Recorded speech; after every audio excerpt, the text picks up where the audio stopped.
भजो गिरिधर गोविंद गोपाला। भजो गिरिधर गोविंद गोपाला।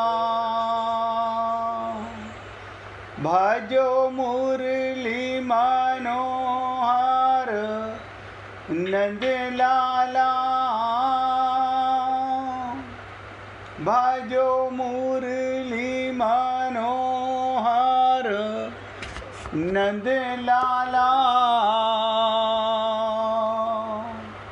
भजो गिरिधर गोविंद गोपाला।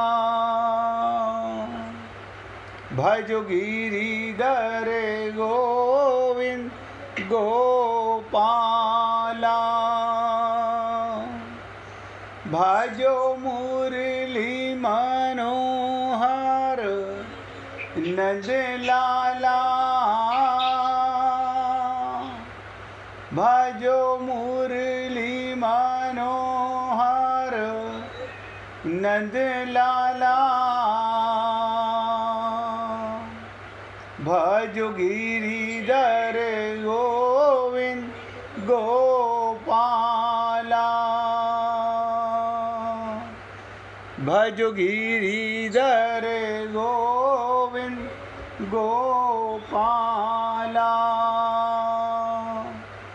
बोलिए वृंदावन बिहारी लाल की जय जय श्री राधे। जय जय श्री राधे। सभी भक्तों से निवेदन, बहुत एकाग्रचित होकर सत्संग के प्रत्येक शब्द को पूरी एकाग्रता के साथ हृदयंगम करें। ये मनुष्य शरीर मिला ही भगवत प्राप्ति के लिए, और कौन सी भगवत प्राप्ति के लिए? जो भगवान मिला हुआ है, यानी मिले वे से मिलने के लिए ये मनुष्य शरीर मिला। बहुत ध्यान से सुनिएगा कि पता नहीं कौन कौन से भाव भगवान देता रहता है। मेरे सागर में मैं आप भक्तों को पिलाता रहता हूँ। क्या ये शरीर मिले हुए भगवान से मिलने के लिए मिला है? 84 लाख योनियों में और कोई भी ऐसा शरीर नहीं जिसमें भगवत प्राप्ति होती हो। इसी देह में, और देह हम सबको मिला हुआ है, और इस देह का कोई उपयोग नहीं है। सेवा तो इसलिए है कि संसार चलेगा, भगवान का संसार है, ये भी भगवान की सेवा है। सबकी सेवा भगवान की सेवा। अलग से भगवान की सेवा करने की जरूरत नहीं है। हम लोग क्या करते हैं? संसार की भी सेवा करते हैं, भगवान की भी सेवा करते हैं। यहाँ भी हंसी आती है, हम भगवान की क्या सेवा करेंगे?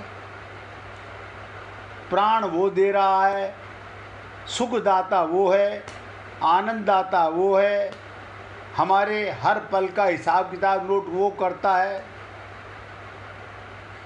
बस सबसे बड़ा भ्रम अज्ञानता को मिटाने के लिए, और इसके लिए ही भगवान की कृपा से आप हम लोगों को संत महात्मा गुरु मिलते हैं। गुरु का और कोई कार्य नहीं है। वो भगवान कहीं से लाके पकड़ के देते नहीं हैं। वो आपका परिचय कराते हैं, अब मिले हुए भगवान से अनुभूति कराते हैं। अब हमें ये भी पता चल गया कि भगवान मिले हुए हैं, हमें गुरु भी मिल गए, लेकिन फिर भी ये मनुष्य कहीं ना कहीं अपने मन के कुचक्र के चक्कर में फंसा रहता है। कल हमने आपसे निवेदन किया, इस 24वें श्लोक में शिष्ट जन भोजन के समान जब भोजन के समय बोलते हैं, जिसे भोजन रूप कर्म भी यज्ञ बन जाता है, देखिएगा, भोजन करना भी यज्ञ है। आप हम लोग ऐसा कोई है जो भोजन नहीं करता? सब कर्म करते हैं, भोजन सब करते हैं, यानी भोजन करना भी यज्ञ है। भोजन रूपी कर्म ब्रह्म बुद्धि इस प्रकार की जाती है। ये कल की बात रिपीट कर रहा हूँ। भोजन हम सुबह से लेके शाम तक 2 बार 3 बार करते जरूर हैं, लेकिन ये सुनने का लाभ जब आगे से जब भी मुख में कुछ रखो तो समझ लीजिएगा हवन कुंड में आहुति दे रहा हूँ, भगवान को अर्पित कर रहा हूँ। मुझे मूर्ति के आगे रखे भोजन का नहीं पता, लेकिन अंदर जाकर के सबको पता है हवन में क्या है, अग्नि है। हवन में अग्नि है, अग्नि के अंदर हम जो डालते हैं वो सब स्वाहा हो जाती है, मिट जाती है। ऐसे ही मुख में जो डालते हैं, पेट में जो जाता है, पेट में कौन है? जठाग्नि है, वहाँ भी अग्नि है। अब सोचिएगा, कोई मम्मी पापा है अंदर, पति पत्नी हो, बेटा बेटी हो, आपका धन हो, आपका ज्ञान हो ना, अंदर भी भगवान बाहर भी भगवान। कमाल है। अंदर की जठाग्नि आप जो डालते हो सब बदल देती है रूप उसका। जैसे हवन कुंड में जाके सब, लेकिन अंदर जाने के बाद में इस शरीर को चलाने के लिए परमात्मा पता नहीं क्या क्या बना देता है। इसलिए हमने आपसे निवेदन कल भी किया था, चलते समय आज दोबारा रिपीट कर रहा हूँ, जो भी हम भोजन करते हैं वो भी एक यज्ञ है, वो भी एक कर्म है। वो यज्ञ बन जाए। भोजन रूपी कर्म ब्रह्म बुद्धि इस प्रकार की जाती है। अब हम भोजन में भगवान की बुद्धि कैसे करें? कल बताया था, 6 पॉइंट बताए थे। किसी भक्त को याद है? नहीं याद होगा, कोई बात नहीं, क्योंकि हमारी आदत है भूल जाने की। भोजन को रोज करते हैं। आज फिर निवेदन करूंगा, भोजन करते समय अनुभव कीजिए, जिससे अर्पण किया जाता है। हवन कुंड में कोई भी चीज़ देते हो, कैसे देते हो? हाथों से स्वाहा, या कोई पात्र होता है जिसे श्रुतवा बोलते हैं, लकड़ी का बना होता है, उसे देते हैं। ऐसे ही ये हाथ सीधी मुख भोजन नहीं उठाता, हाथ उठा करके भोजन दे रहा है। अब आप सोचिएगा, जिससे अर्पण किया जाता है वो हाथ भगवान का रूप है, ब्रह्म रूप है। अगर अभी भी याद ना रहे फिर पूछ लीजिएगा, लेकिन ऐसा होना नहीं चाहिए जो दिन में 3-4 बार हम करते हों उसका भी पता नहीं चले। हमें भगवान को तिलक लगाने का तो ध्यान है,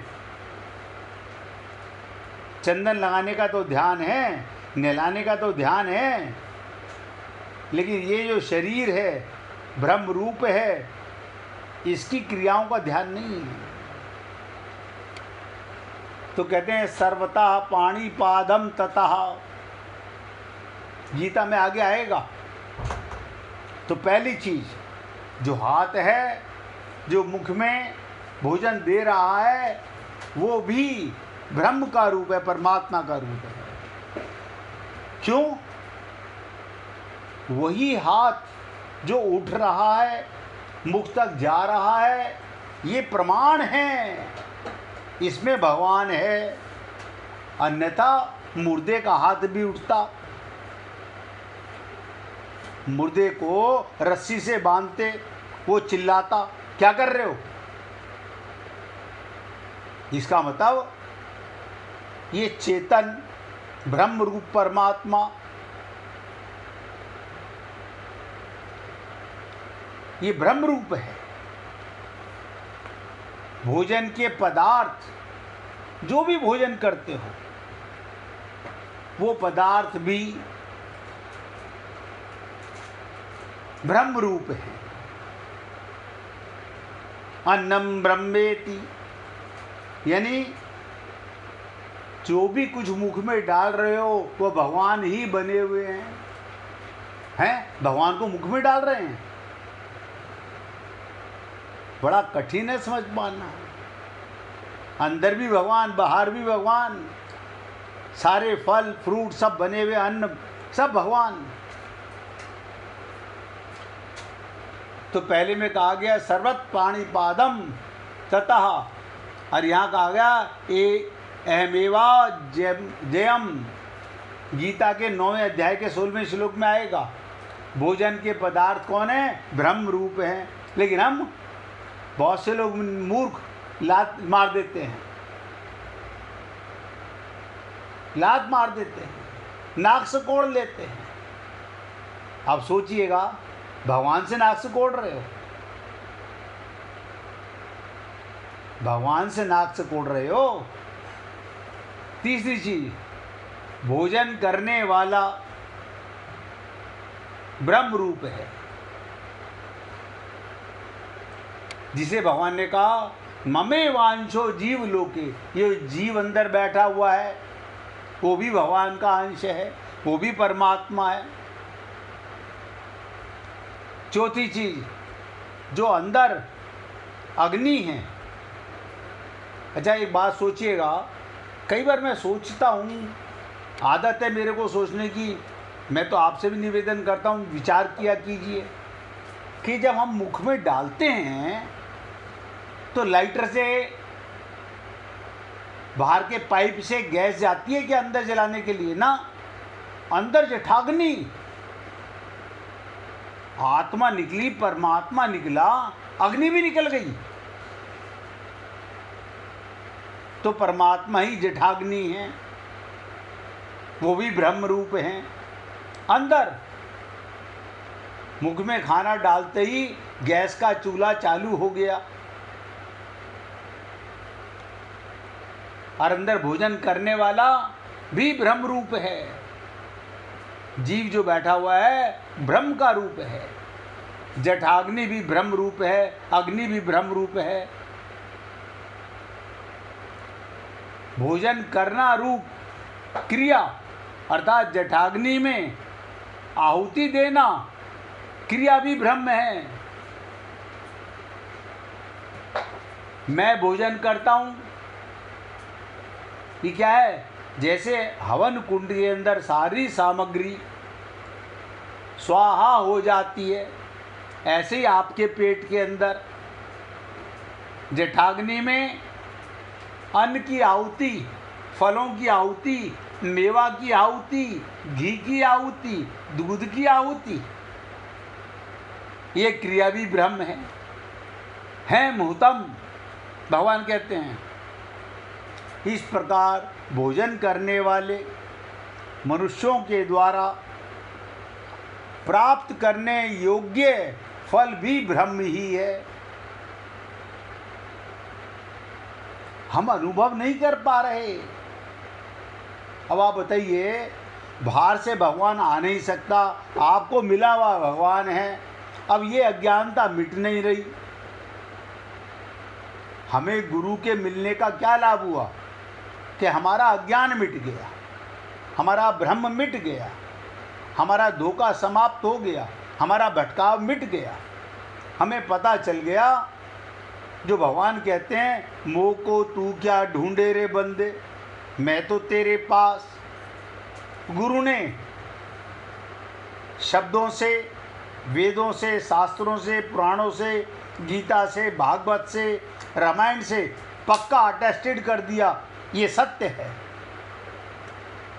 मिला हुआ भगवान है। इस प्रकार भोजन करने वाले मनुष्य के द्वारा प्राप्त करने वाले जो फल हैं वो भी ब्रह्म ही हैं।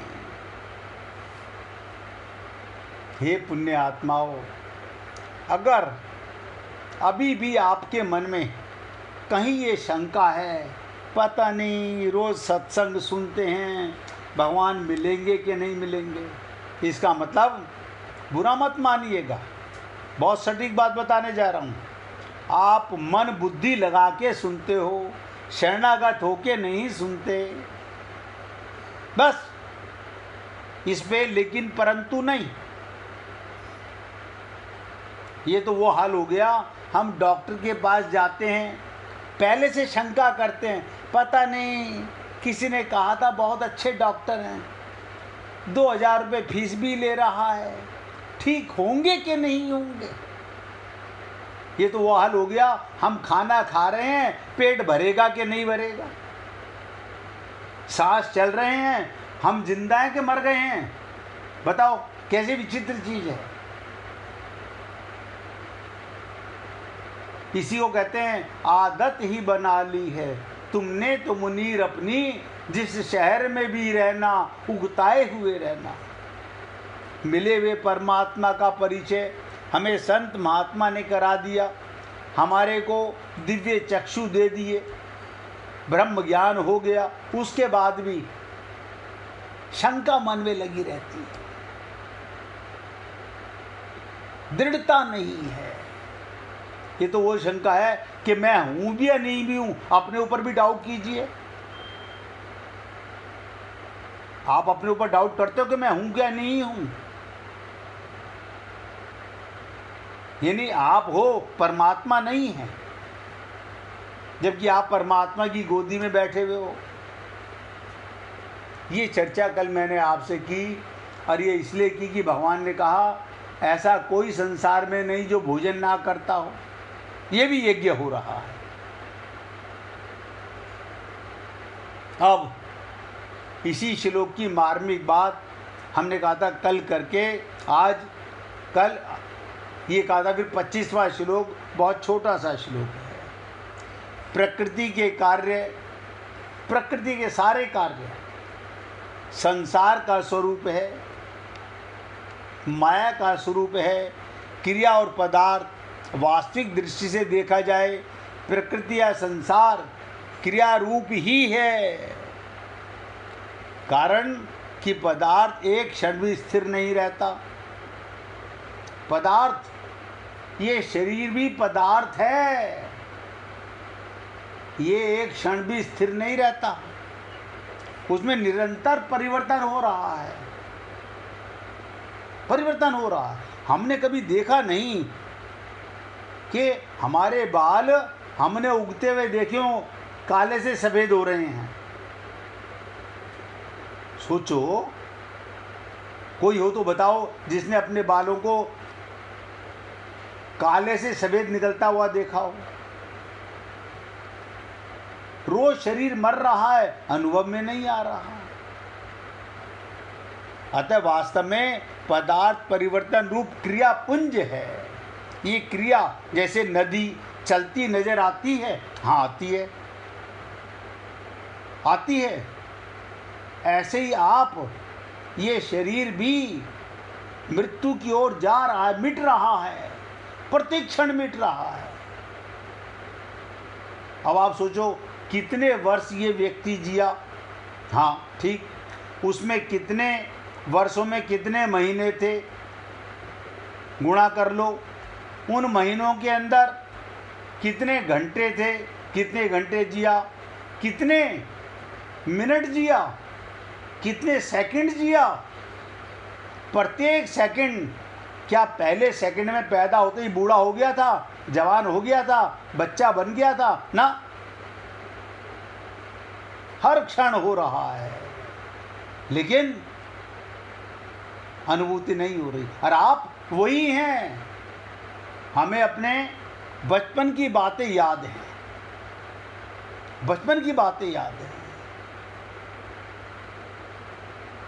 हमें अपनी जवानी की बातें याद हैं। अच्छा, जवानी की बातें, तो जवान शरीर कहाँ गया? यानी आप नहीं बदले, बदलने वाला बदल गया, मिटने वाला मिट रहा है। परिवर्तन क्रिया का पुंज है, केवल राग के कारण। अब ध्यान से सुनो, पदार्थ की मुख्यता दिखती रहती है राग के कारण। ये शरीर अनुभूति तो होती है, हाँ बूढ़े हो गए हैं, ये सब हो गया, आंखों में चश्मे चढ़ गए, कान से कम सुनने लगा, याददाश्त कमज़ोर होने लगी है। हमारे भाई तो बहुत साफ साफ बोल देते हैं, हमारी याददाश्त कमज़ोर हो रही है, कारण पदार्थ की मुख्यता दिखती रहती है। इसी प्रकार संपूर्ण क्रियाएं, ध्यान दो, सारी क्रियाएं, जिस मकान में रहते हो वो भी मृत्यु की ओर जा रहा है, अभाव की ओर जा रहा है। अतः संसार अभाव रूप ही है। भाव रूप से केवल एक अक्रिया तत्व ब्रह्म ही है। आप नित्य हो, परमात्मा नित्य है। जो दिख रहा है वो मिट रहा है। वेदों में आता है कि कलयुग 4,32,000 वर्ष का, द्वापर 8,64,000 वर्ष का, चारों युग 43,20,000 वर्ष के। तो आप सोचो, ये एक एक करके मिटा होगा ना, तभी तो दूसरा युग आया होगा। पहला साल खत्म हुआ होगा, तभी दूसरा साल शुरू हुआ होगा। तो पहला साल खत्म हो गया का मतलब एक साल ये मर चुका, 50 साल ये मर चुका। हम मरा हुआ बुरा लगता है, हमें मरा हुआ सुन करके बड़ा दुख होता है। ऐसे मत कहो, ऐसे मत कहो। अरे बाबा, तुम थोड़ी मर रहे हो, मेरा शरीर ये मैंने, अब देखिएगा, ये कपड़े 2 साल पहले बनवाए, आज पहन रहा हूँ तो 2 साल पुराने हो चुके हैं। ये तो मेरे पास हो चुके, उससे पहले कारखाने में कब से पुराने थे हमें पता नहीं। तो संसार प्रति क्षण अभाव की ओर जा रहा है, आपका शरीर भी। लेकिन जो नहीं जा रहा वो है आत्मा और परमात्मा, भाव रूप से केवल एक अक्रिय तत्व ब्रह्म ही है, जिसमें कोई क्रिया नहीं। आत्मा में कोई घिसावट ही नहीं है। चींटी के शरीर में भी उतनी सी आत्मा, ध्यान दीजिएगा, चींटी के शरीर में भी वही आत्मा और हाथी के शरीर में भी वही आत्मा। कितनी विचित्र चीज है, चींटी के शरीर में भी वही आत्मा है और हाथी के शरीर में भी वही आत्मा है। अब देख के लगता है नहीं, ऐसे थोड़ी हो सकता है, होता नहीं है। अब देखिएगा, हमारा राग कहाँ पर है। हमको ऐसा लगता होगा कि स्त्री पुरुष ही अपने बच्चों को प्यार करते हैं। ना ना, कुतिया बच्चे देती है। जरा आप कोई गैर आदमी कुतिया के बच्चे को हाथ लगा के दिखाओ, घुर्रा के आती है काटने के लिए।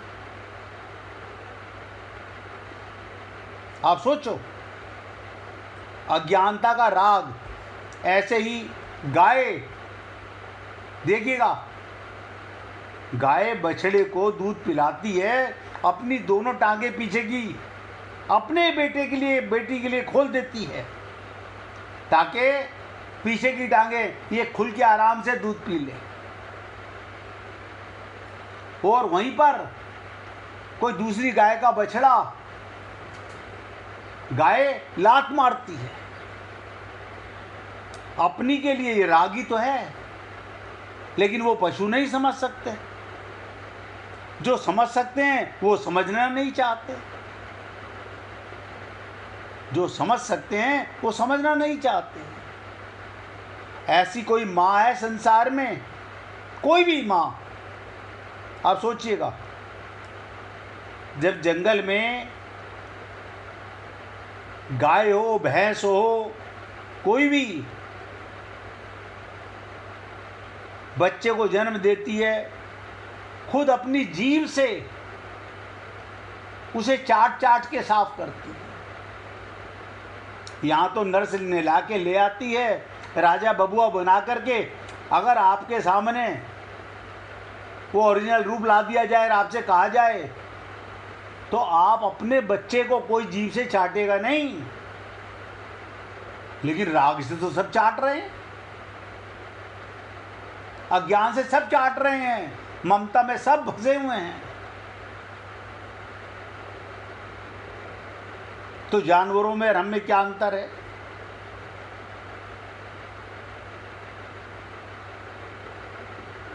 इसलिए पुण्य आत्माओं, अभी मौका है पूरी तरह से। संसार अभाव रूप है और आप भाव रूप हैं, यानी ब्रह्म रूप हैं, आप परमात्मा के साथ हैं। सत्ता के अभाव रूपी संसार भी सत्तावान प्रतीत आ रहा है।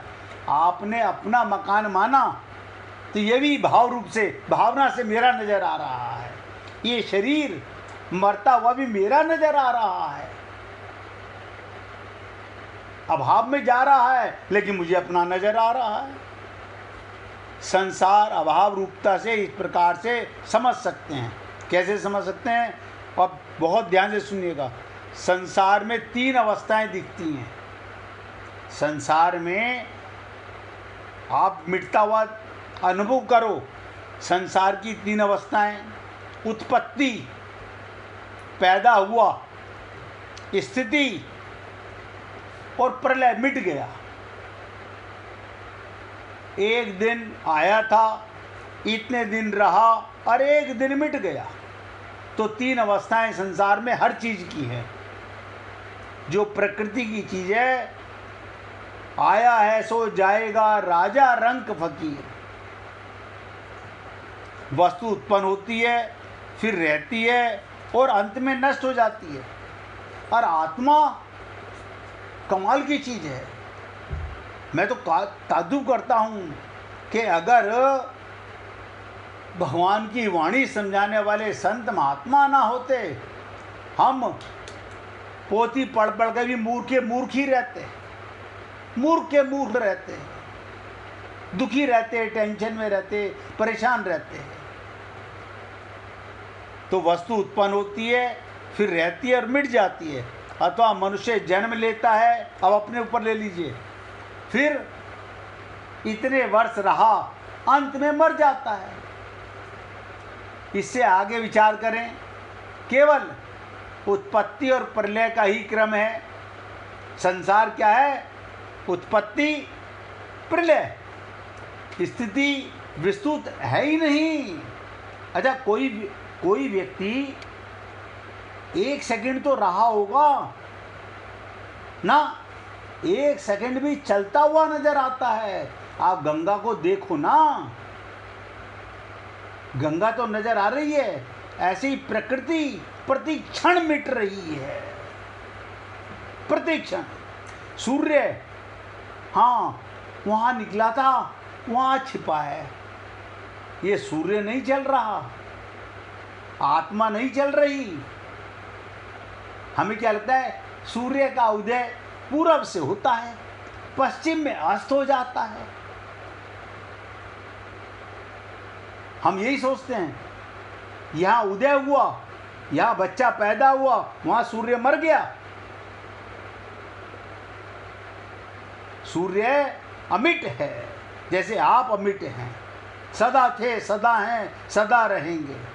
ये पृथ्वी घूमती है, ये प्रकृति है। इसके घूमते हुए आपको ऐसा अनुभव होता है कि सूर्य चल रहा है, चंद्रमा चल रहा है।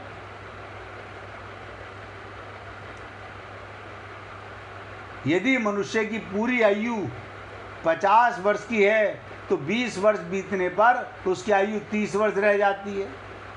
इससे आगे विचार करें, केवल प्रलय ही प्रलय है, नाश ही नाश है, उत्पत्ति है ही नहीं। जैसे आयु के जितने वर्ष बीत गए, कहने में बहुत बुरा लगता है। अगर ये कह जाए उतने वर्ष तो मर चुके हो महाराज, हैं, बुरा लगता है। बुरा होता हुआ दिख करके अनुभव नहीं हो रहा। इस प्रकार मनुष्य प्रतिक्षण मर रहा है, उसका जीवन प्रतिक्षण मिट रहा है, और हम लोग अपना गोल्डन अपॉर्चुनिटी, भगवत प्राप्ति का मौका खो रहे हैं। दृश्य मात्र प्रतिक्षण अदृश्य में जा रहा है। प्रलय अभाव ही का ही नाम है, इसलिए अभाव ही शेष रहा। अभाव की सत्ता भाव रूपी भ्रम पर टिकी है। तो कल भी आपसे कहा था, ये श्लोक कल समाप्त कर दिया था।